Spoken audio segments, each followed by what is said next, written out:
नमस्कार। सलाम साथियों। आज देश में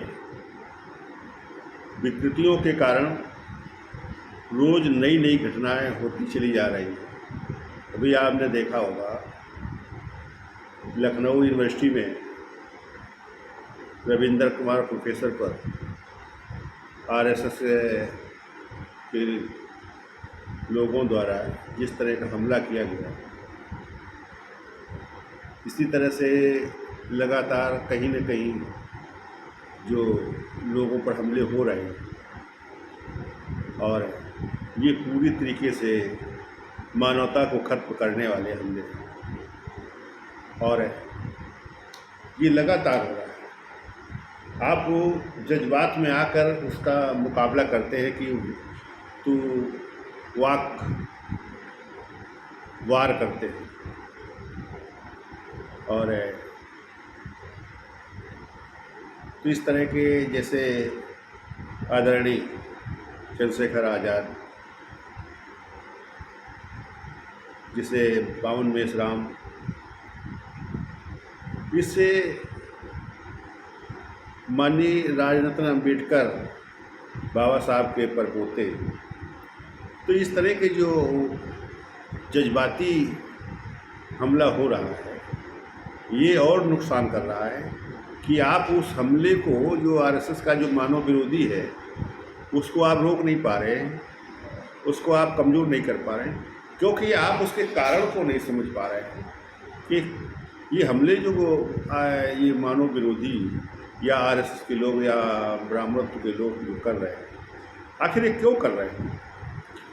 देखिए, आपको वो इंसान नहीं समझते, मानव नहीं समझते, और उसके कारण से इस देश में जो मुस्लिम हैं, जो इंसानियत का पाठ पढ़ाते हैं, वो मान लीजिए कि वो अपने धर्म के अंदर ही इंसानियत को पढ़ाते हैं, तो वो भी उनके लिए घातक है। इसलिए उसको टारगेट करके और देश में पावर को बनाए रखने के लिए, क्योंकि पावर जनशक्ति से है और उस पावर पर पहुंचकर सारी शक्ति को प्राप्त कर लेते हैं, तो उसके लिए मुसलमान को केवल टारगेट करते हैं और मुसलमान के खिलाफ आवाज़ उठाते हैं और उस ताकत पर पहुंचने के बाद इस देश के लोगों पर, जो ख़ास तौर से मूल निवासी हैं या बौद्ध हैं, वो वही बौद्ध हैं, वही मूल निवासी हैं, उन पर जो है ये इस तरह के हमले होते रहते हैं। और इस हमलों को अगर रोकना है तो आपको बाबा साहब की उन संघर्षों की तरफ जाना होगा कि बाबा साहब तमाम अपमान, हर दिन हर क्षण अपमान सहे, लेकिन कभी उग्र उत्तेजित नहीं हुए। उन्होंने कानून को साथ में रखा है, कानून के साथ रहकर उन्होंने संघर्ष किया है। वही कि इस देश में जब आपको अधिकार से वो वंचित करना चाह रहे हैं, वंचित कर रहे हैं और लगभग बहुत अधिकारों से वंचित कर दिया है, और उसका साथ हमारे बीच के लोग बारी बारी करके उनका साथ देते हैं। जैसे आपने देखा होगा पिछले में जो अनुसूचित जाति के लोगों को पिछली सरकार माननीय अखिलेश यादव, उन्होंने उनको अधिकार जो मिले थे अनुसूचित जाति के लोगों के लिए, तो उनको रिवर्टेशन किया, उनको खारिज कर दिया। और दूसरी बात, पिछड़ों के अधिकार के लिए संघर्ष नहीं किया। और ये स्थिति है कि जिन्हें आप अपना मानते हो वही बारी बारी करके काम कर रहे हैं। जैसे आज अनुसूचित जाति के अंदर, जैसे एक जो पारसी समाज है, जो वाल्मीकि समाज है, या आपका ये अदर्स जो है, तो इस तरह के लोग ये उनके साथ खड़े हुए हैं, उनके साथ खड़े होकर ये इन पर, जैसे अभी कली का एक आ रहा था कि चमार का जो उसके खेतों पर या उसके आसपास कहीं दिखाई देगा तो 5,000 रुपये जुर्माना और 50 जूते, इसकी मुनादी कराई है।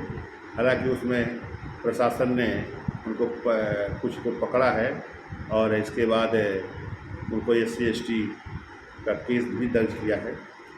लेकिन इस तरह से तब तक वैचारिक संघर्ष नहीं करोगे जब तक आप उनकी उस स्थिति पर आप नहीं जाओगे, उसका मुकाबला नहीं करोगे। जैसे एक बात, इस बात के लिए बाबा साहब की जो खोज की थी, बाबा साहब ने जो अपना एक हथियार बनाया था कि हर स्तर पर प्रतिनिधित्व अगर हो जाए तो इस देश में सबका समान अधिकार हो जाएगा। और ये स्थिति है क्योंकि एक दूसरे के संपर्क में रहेगा, एक दूसरे से बात करेगा, एक दूसरे के साथ बैठेगा, तो इससे वो ख़त्म करना चाह रहे हैं। और इसी को लड़ाई को आपको आधार बनाना होगा।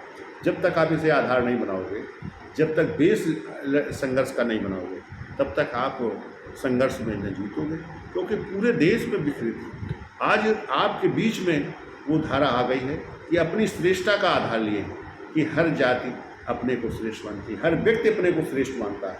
वो इस तरह से आज जैसे ये जो मनवादी विचारधारा है या जो ब्राह्मणों की विचारधारा है, ये क्या ब्राह्मणों के लिए सबके लिए अच्छी है? नहीं, ये उन सवर्णों के लिए भी ठीक नहीं, क्योंकि व्यक्तिगत श्रेष्ठता का आधार उसमें होता है।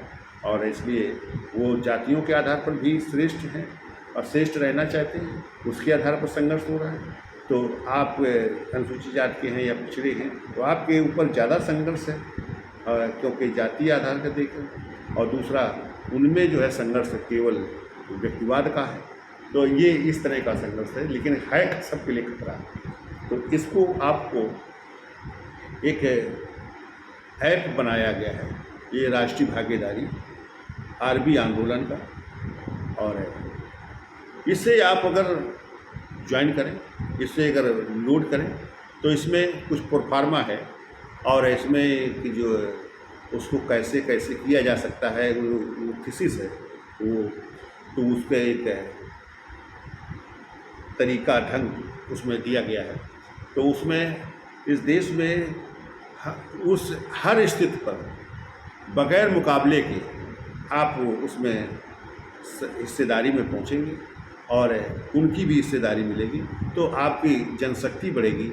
जनशक्ति मिलेगी तो फिर आप राजसत्ता में हिस्सेदार होंगे, फिर विधायिका में होंगे सत्ता में, और इसके बाद आप न्यायपालिका में होंगे, इसके बाद प्रशासन में होंगे, फिर इसके बाद मीडिया में होंगे।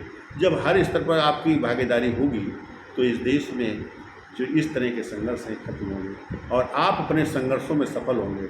उसमें संघर्ष अलग अलग तरीके, जैसे बुद्धिज्म के संघर्ष हो रहे हैं, उन्हें बहुत